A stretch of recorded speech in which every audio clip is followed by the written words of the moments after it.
Yay, yay!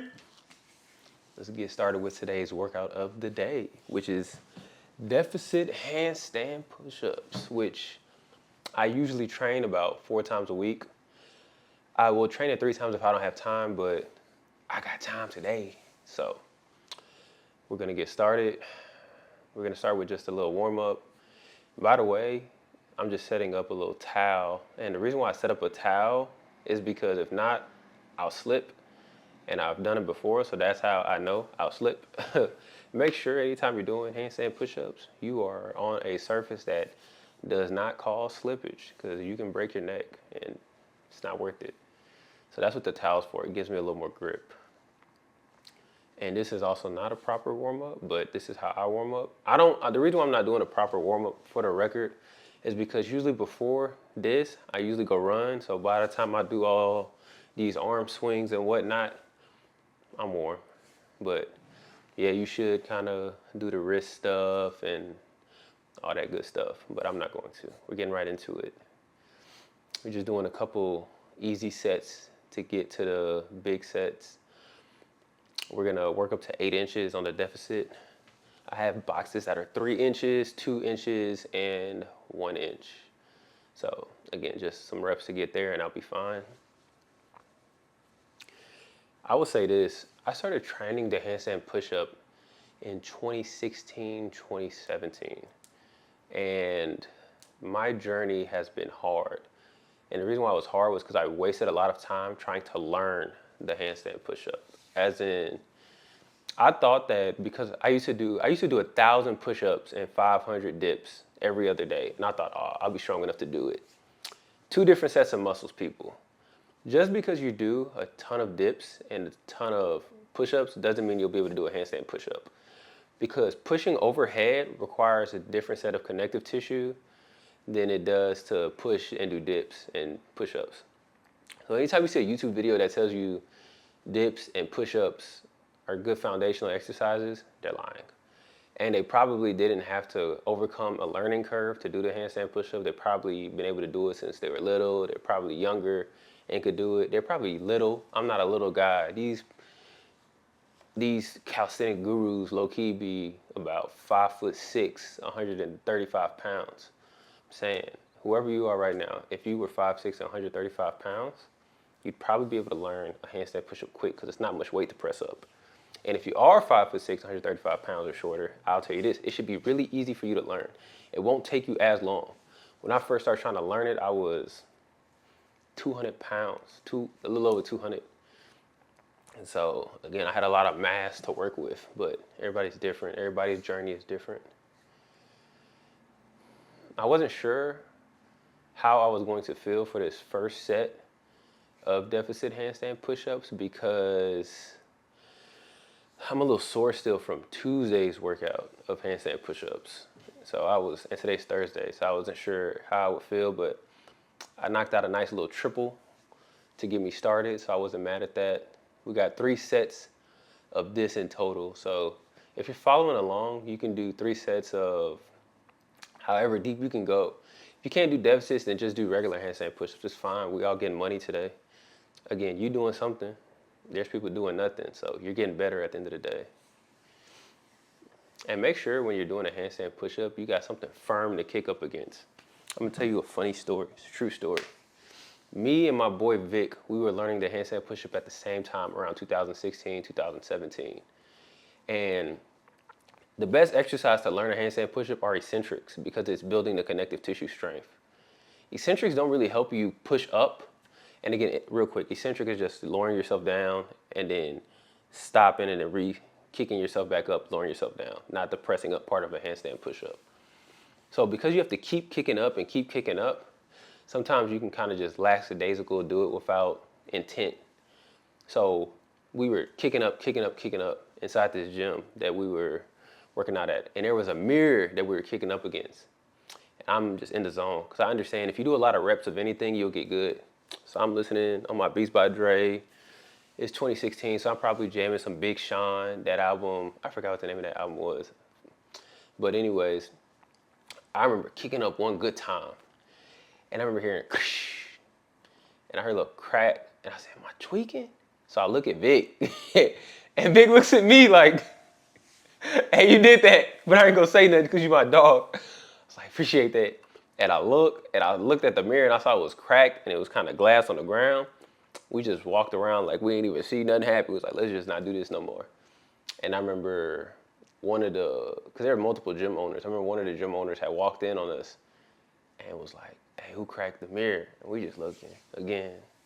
We ain't no snitch, so none of us said nothing. But it was me. I cracked it. So make sure if you're practicing your handstand push-ups, you're on something that is firm and not just gonna just break. So, fun fact. But yeah, we're going 3 sets of handstand push-ups. First set, nice little triple, happy with that. Last rep was a little ugly, but again, we getting money. Some people doing nothing today. And this is what it really looks like. As in, I could just post the highlights and my best reps, but that's not how every session is. And I want y'all to see how every session really is. Again, my second set, getting into that. Nice little double. Again, my arms are cooked. So, but again, grind don't stop. And the only way to get good at handstand push-ups is to practice handstand push-ups. I remember I used to watch a lot of YouTube videos and I was trying to learn how to do this. And they were saying, do pike presses. I said, I pike press myself to death. I can tell you right now, pike presses, they're really good if you just can't just hold yourself up against the wall. If you can kick yourself against the wall, you don't need to do pike presses anymore. It's time for you to start doing at least eccentrics. And then once you can do an eccentric handstand push-up, then I would start working on isometric holds. And here's what I mean by that. So get in a handstand push-up position right at the top and lower yourself until it hurts. And once you realize it hurts, just hold that position for as long as you can. And then see if you can press up. If you can't press up, then just restart and do that same thing again. Again, the connective tissue is the key for building a handstand push-up. A lot of times people think that doing a handstand push-up, you need to be doing all these accessory movements. No, you need to do the actual movement, whether it's an eccentric, an isometric, just being upside down and your feet in the air is going to help you do a handstand push-up. And the more you just stay in that position, the better you get. And learning that connective tissue is what needs to be built to do your first handstand push-up or a deficit or whatever. That's the key. It's not muscle. You got the muscle, but you don't have the connective tissue integrity to make your shoulder not pop out your socket. Because I used to have really bad rear delt pain when I would do handstand push-ups because I didn't have the integrity. And then again, it takes time to build. If you can Google it, I mean, I ain't gonna sit up here and tell you I'm not super educated with a master's, a CSCS, a CPT, a USAW, BS. I mean, I'm saying I ain't gonna go all through all my credentials, but I'm just saying I can tell you right now that connective tissue strength and integrity takes longer to build than muscle. I can build a muscle overnight, not a big muscle, but you can build your muscle overnight. To heal connective tissue damage really can take months and years, depending on what it is. If you don't believe me, watch how long it takes for someone to learn a handstand push-up versus just learning a regular push-up. It doesn't take as long because the integrity is a lot more and greater in a handstand push-up. So, after we do these deficit handstand push-ups, I want to do what's it called for time. See how many, get a 3-inch box and see how many I want to do 20 deficit handstand push-ups for time. I'm not gonna lie to you, once you do enough reps, you start to lose count. And that's exactly what happened. So I think I either did 18 or 21. Because there's a point where it gets so hard, you start thinking, I don't even know what number I'm on. So sometimes you add a little extra just in case. But is this a delicious smoothie? It is. It's not that delicious, I'm not gonna lie to you. It's actually kind of an acquired taste. In my smoothie, I put hemp seeds, sesame seeds. I don't believe in protein powders. Again, I have my bachelor's in nutrition, master's in health, PhD candidate in nutrition. I understand that you really don't need protein powder. It's a scam, to be honest, but you do need protein. Not as much as people think, but I get my protein through nuts, seeds, grains. I don't eat meat. Cat's out the bag. So that's that. By the way, if you ever see me dancing or doing something silly while I'm working out, it's to kind of take my mind away from the pain of the hurt of these workouts.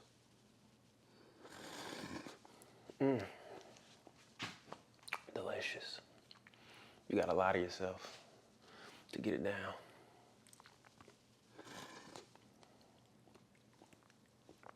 I've been drinking this same smoothie for years. I started drinking smoothies in 2011 just because it's fast, convenient. I can get on the road, do what I gotta do, and so forth.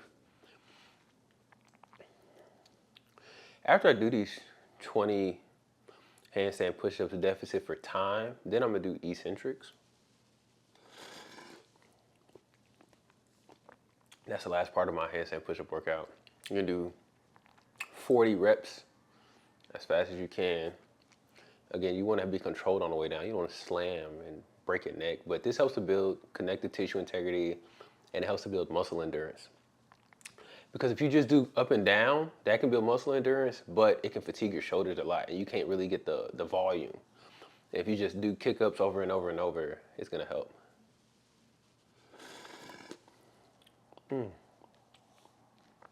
But yeah, it takes a long time to be able to do deficit handstand push-ups, so don't rush.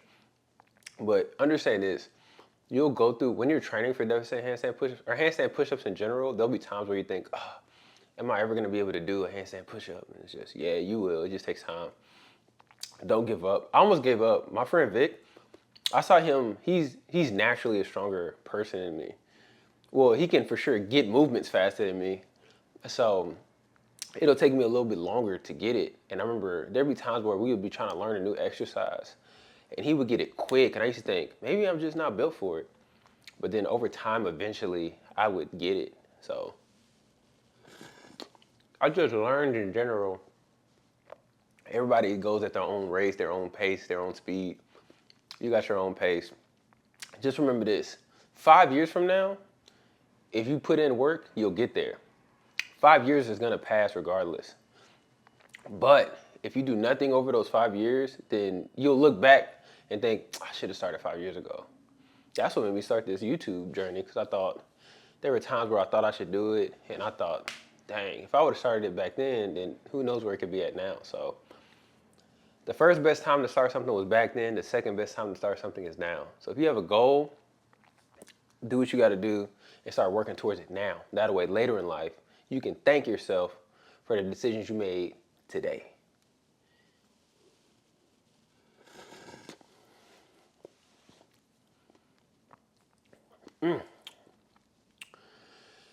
Yeah, this workout usually takes me about 45 minutes. And then after this, I'll go downstairs and I'll do some pull-up workouts. If it's an easy pull-up day, I'll do it on this. If it's kind of a tougher pull-up day, I'll go downstairs in our apartment gym. That way I can really explode up on the bars, do maybe some high pull-up training and so forth. So typically my mornings, this is how my mornings start every morning. I wake up, read the Bible. As soon as I read that Bible, I use the restroom, put on my shoes, I'm right out the door, right to the field. We're running. So I'm gonna run forwards, backwards, and I'm talking about sprinting. Not no lollygag jog, no, I'm running. I'll hit that, come upstairs, I'll do some handstand push-ups, then I'll go do my pull-up workout, and then I'll do some Brazilian Jiu-Jitsu, and then it's like, all right, time for work, let's get the day started. So that's pretty much how my days go. And then I work, I don't get home till about, oh goodness, 8:30, 9 o'clock, and then eat, repeat, and then that's my life. I enjoy it. And then on the weekends, I smoke, drink. No, I'm kidding. I don't do none of that. I don't do any of that. No, on the weekends, I just relax and get ready to do this week. I find joy in this, and that's the key with working out. If you don't find joy in working out, it'll suck. I get joy from this kind of stuff. As in, this is my fun. And then my real friends, we work out together. I can't tell you one friend of mine that can't sit up here and tell me we've never done 1,000 push-ups together. Bobby, Vic, Benny, Mag, who else? Paige. I don't know, I'm missing people, but everybody has done 1,000 push-ups with me before. If you want to know who's close friends with me, and they say, "Oh yeah, I'm cool with him," ask them if they've ever done 1,000 push-ups with me. If they said no, we probably not that close. We'd be 100. Ever? You've done it with me at least once.